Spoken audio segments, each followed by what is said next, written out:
request Ramanand to welcome the gathering on behalf of the conveners and president. Good morning, Sri P. Lakshmanan Chettiar and fellow Nagaratars. It gives me immense pleasure to welcome you all on a Sunday morning. Good to see a good crowd again. And I hope this continues every Sunday, the first Sunday of every month. I will be having a meeting here. So, Anna, it's an honor to have you in our midst today. As Mr. P. Lakshmanan would be our honorary member for this month. Again, welcome one and all. We have a lot of interesting sessions today. So sit back, fasten your seatbelts, and enjoy the proceedings. We have Mr. Madhu to give a small introduction about him. P. Lakshmanan Chettiar, the son of Sri L.C.T. Palniva Chettiar and Lakshmi Achi. He is a native of Kandanur and he lives at Aryapuram, Chennai. He did his BA Economics at Laila College in 1957. He was a former managing director of Sri Karpagambal Mills, Rajapalayam, and he had been with this company for nearly 5 decades. He has been the main committee member of SIMA for 3 years, and he has great interest in music and Tamil literature. He has been the trustee in Tamil Isai Sangam for the past 20 years. Ilakkiya Chindanai, an organization promoting Tamil literature, was co-founded by Mr. P. Lakshmanan in 1978. 1970s. He has guided and carried forward this organization for more than 46 years. Its primary objective is to identify good writers who need help for publishing their work. It gives awards to short stories, novels, drama, and travelogue. It conducts monthly meetings on Tamil literature and also special speaker events. He was closely associated over the years with Sri A.V. Meyyappa Chettiar, Raja Sir Muthaiya Chettiar, among the other doyens in the Nagaratar community and outside. And he is a treasure trove of information and anecdotes about the Nagaratar community. Thank you. Thank you, Madhu. I'd request Thiru P. Lakshmanan to honor us by addressing the gathering. அனைவருக்கும் என்னுடைய பணிவான வணக்கங்கள்.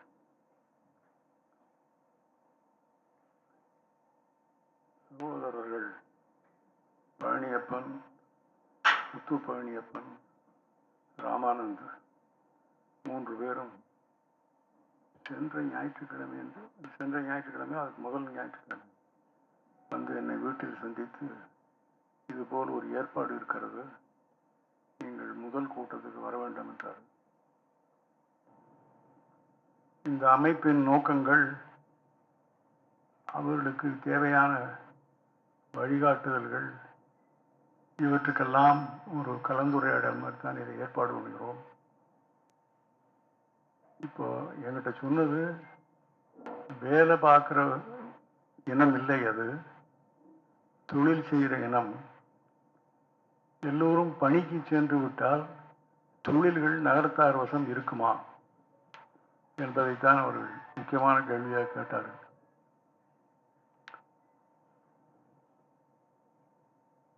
இதில் நான் முதலீடு, முதலாளி என்ற வார்த்தைக்கு வேறு விதமாக ஒரு பொருள் சொல்கிறேன். வசதி உள்ளவர்கள், நல்ல படிப்பு படித்தவர்கள் எல்லோருமே முதலாளிகளாக ஆக முடியாது. அது மிகவும் சிரமம். வசதி இல்லாதவர்கள், நல்ல படிப்பு இருப்பவர்கள் தொழிலில் முதல் படியாக எடுத்து வச்சு வளர முடியும். அதற்கும் உதாரணம் இருக்கிறது, இதற்கும் உதாரணம் இருக்கிறது. எனக்கு தெரிந்த நண்பர் ஒருவர் சர்க்கரை ஆலை, பஞ்சாலை, டிஸ்டிலரி எல்லாமே வைத்திருக்கிறார். ஒரு கவுண்டர், மிகப்பெரிய வெற்றி பெற்றவர். வெறும் இன்ஜினியரிங் மட்டும்தான் படித்தவர். அவருக்கு 2 மகன்கள். அவர் சொன்னார், மூத்த மகன் இந்த தொழிலை ஏற்று நடத்தக்கூடிய திறமை இருக்கு. அடுத்த மகனை கூப்பிட்டார், நீ இந்த தொழில் பார்க்கவே முடியாது, உனக்கு அந்த திறமை இல்லை. என்னுடைய மகனாக பிறந்ததுனாலேயே உனக்கு நான் அந்த வாய்ப்பை கொடுத்தால் தொழில் சீரழிந்துவிடும். ஆகவே உனக்கு வீடு தருகிறேன், மாதம் 1,00,000 ரூபா பணம் தர்றேன், கார் தந்துடுறேன், வீட்டோடு இரு, வேறு எந்த கெட்ட பழக்கத்தையும் ஏற்படுத்திக்காதுன்றார். அது அவனும் அவனை சேர்ந்தவர்களும் இவரை ரொம்ப கேட்டார்கள். என் மகனில் திறமையானவரிடம் தான் நான் ஒப்படைக்க வேண்டுமே தவிர என் மகன் என்பதற்காக நான் ஒப்படைத்தால் நான் முட்டாள் அப்படின்ட்டு. இப்பொழுது அந்த தொழில் குழுமம் பெருசாக வளர்ந்து நன்றாக இருக்கு. ஆனால் எந்த வசதியுமே இல்லாமல் ஒரு பையில் 300 ரூபாயையும் 4 சட்டை 4 பேண்ட்டையும் எடுத்து கொண்டு வந்து முருடீஸ் லாட்ஜில் தங்கி அங்கே இருந்து இன்று ஒரு பெரிய கோடீஸ்வரராக ஒருவர் இருக்கிறார். நான் பெயரை சொல்ல விரும்பவில்லை, சில பேர் யூகித்திருப்பீர்கள். இதுபோல் பலர். இப்பொழுது நான் உங்களுக்கு சொல்வது, இந்த தோல் வியாபாரம் நமது நகரத்தார் தான் முதலில் செய்ய ஆரம்பித்தது, முஸ்லிம்களை தவிர. அந்த தோல் வியாபாரத்தில் நாகப்ப செட்டியார் உயர்ந்த அளவுக்கு யாருமே உயரவில்லை. ஆனால் அந்த தோல் வியாபாரம் செய்து விலாசம் இல்லாமல் போன நகரத்தாரும் இருக்கிறது. அது எப்படி நடக்கும் என்றால், திறமை மட்டும் போதாது, அனுபவம் வேண்டும். அவர் நாகப்ப செட்டியாரெல்லாம் படிக்கவே இல்லை. அவர் செஞ்ச தொழில் பெயிண்டர் தொழில். அதுக்கப்புறம் கொஞ்ச நாள் பஸ் கண்டக்டராக இருந்தார். அவர் நாராயண செட்டியார்கிட்ட சேர்ந்து அவ்வளவையும் கற்றுக்கிட்டு மிகச்சிறந்த நிலைமைக்கு லெதர் எக்ஸ்போர்ட் கவுன்சில் என்ற இந்திய சட்டப்படி உள்ள அமைப்பில் தலைவராக உயர்ந்து அவர் வெற்றியை உறுதிப்படுத்தினார். இது ஒவ்வொரு வாழ்க்கையிலும் ஒவ்வொருவருக்கும் கிடைத்திருக்கிறது. என்னை பொறுத்தவரை என்னுடைய தகப்பனார் முக்கியமாக வட்டி தொழில் தான் செய்து கொண்டிருந்தார்கள். அடுத்தது ஒரு எலக்ட்ரிக்கல் பிசினஸ் ஒன்று செய்தார். இந்த ரெண்டும் மிகச்சிறிய அளவில் தான் நடந்தது. அப்பொழுது துரதிருஷ்டவசமாக வட்டி தொழிலில் ஒரு கேஸ் போட்டபோது அந்த பிரதிவாதி ஜெயிச்சு பணம் கொடுத்த எங்கள் அப்பாவுக்கு தோற்று போச்சு.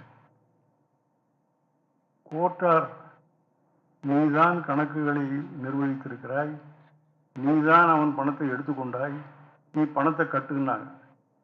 கடன் கொடுத்து விட்டு மேற்கொண்டு தண்டமும் கட்டணும், சரியானபடி கேஸ் நடத்தாததால்.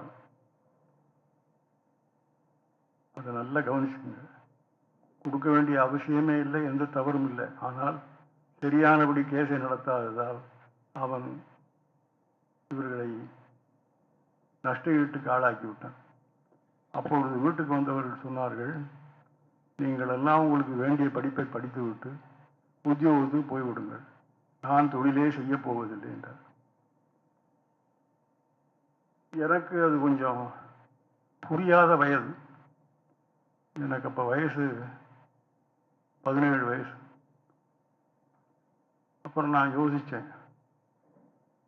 தெளிவாக அப்பச்சி சொல்லிட்டதுனால நம்ம என்ன பண்ணலாம்னு யோசிச்சேன். எனக்கு 3 ஆசைகள் இருந்தன.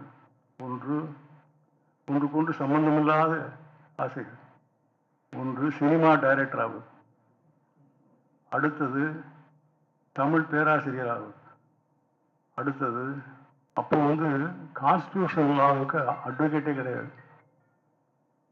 இப்போ எம்ஏ பாலிட்டிக்ஸில் பொலிட்டிக்கல் சயின்ஸ் படிச்சுட்டு கான்ஸ்டியூஷனல் லாவில் ரிசர்ச் பண்ணி அப்புறம் பிஎல் டிகிரி வாங்கி கான்ஸ்டிடியூஷனல் லாவை ப்ராக்டிஸ் பண்ணலாம்னு முடியும்.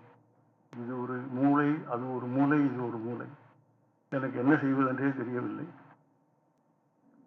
அப்போ தற்செயலாக நான் என்னுடைய கதையை சொல்வதன் காரணம் உங்களுக்கு பல நிகழ்ச்சிகள் உதவியாக இருக்கலாம். தொழில் பண்ணுபவர்கள் யாராக இருக்க வேண்டும் என்றால், அல்லது வேலையிலேயே இருக்க வேண்டும் என்று யாரை நினைத்தாலும் 3 முக்கியமான காரணங்களை மனதில் கொண்டுதான் தீர்மானிக்க வேண்டும். ஒன்று, உங்கள் குடும்ப சூழ்நிலையில் நீங்கள் வேலையில் இருந்தால் தான் உறுதியான வருமானம் வரும் என்று கருதினார். ஏன்னா தங்கச்சி இருக்கும், கல்யாணம் பண்ண வேண்டியிருக்கும், வீடு ரிப்பேர் பண்ண வேண்டியிருக்கும், எல்லாத்துக்கும் சம்பளம் உறுதியாக வந்தால் தான் நடக்கும். சில வீடுகளில் கடனே இருக்கும், அப்பச்சிக்கு கடனையும் கட்ட வேண்டியதுக்கு சம்பாத்தியம் வரணும். இப்படியெல்லாம் இருந்து தான் முன்னுக்கு வந்தது. அப்போ அந்த குடும்பத்தில் பிறந்த பையன் தொழில் செய்ய வேண்டும் என்றால் ரொம்ப தைரியத்துடன், கடுமையான உழைப்புடன், அதோட ஒரு வெறியோட அந்த ப்ராஜெக்டை செய்யணுங்கிற உறுதிப்பாட்டுடன் செய்தால் வெற்றி பெறலாம். இதற்கு உதாரணமாக நான் ஒருவரை சுட்டி காட்ட விரும்புகிறேன்.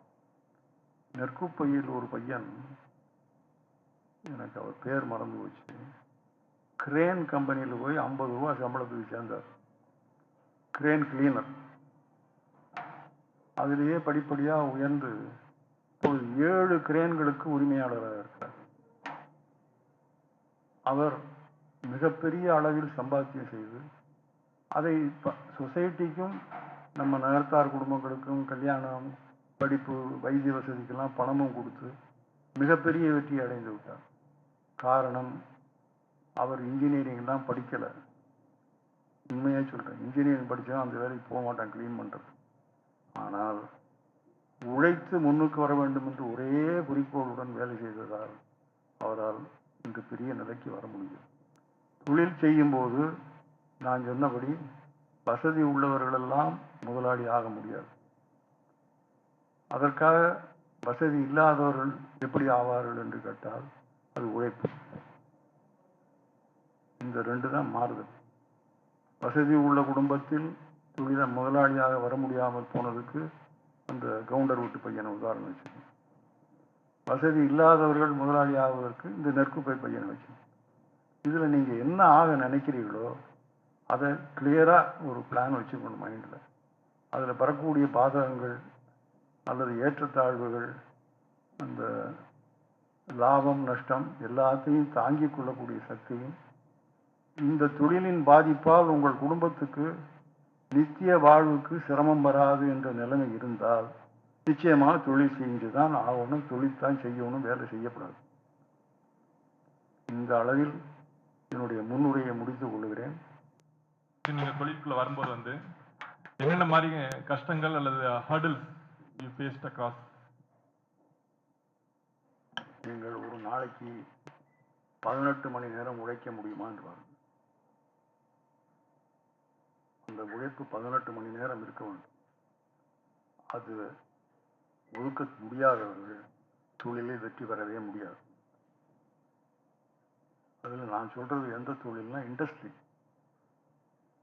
பிசினஸ்லையுமே நீங்கள் கிட்டத்தட்ட 18 மணி நேரம் இருந்தால் தான், கடையில் இருந்தால் தான் வேலை நடக்கும்.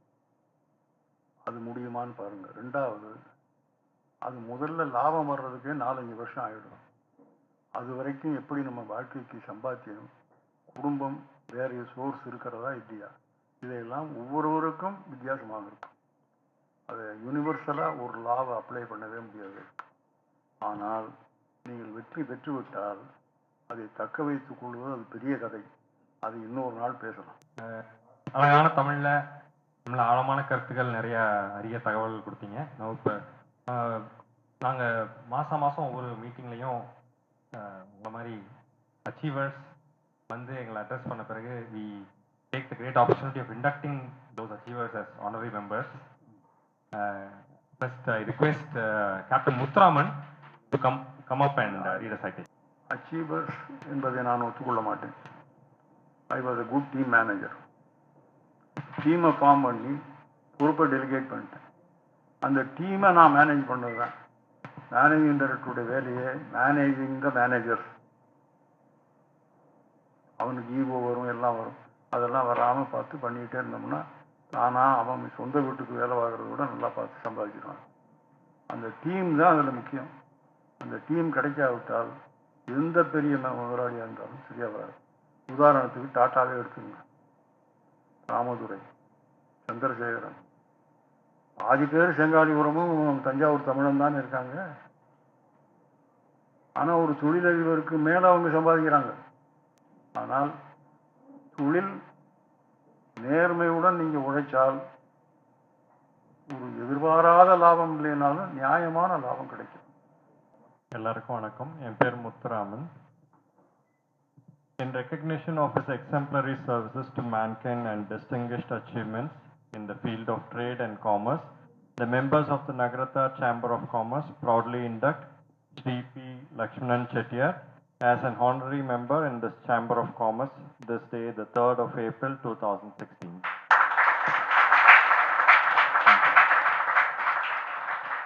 I request Thiru Chintamani Annan to hand over the citation to you.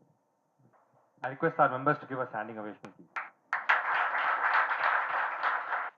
Now I request A.R. Venkatachalam Annan to give a small memento to Lakshmanan.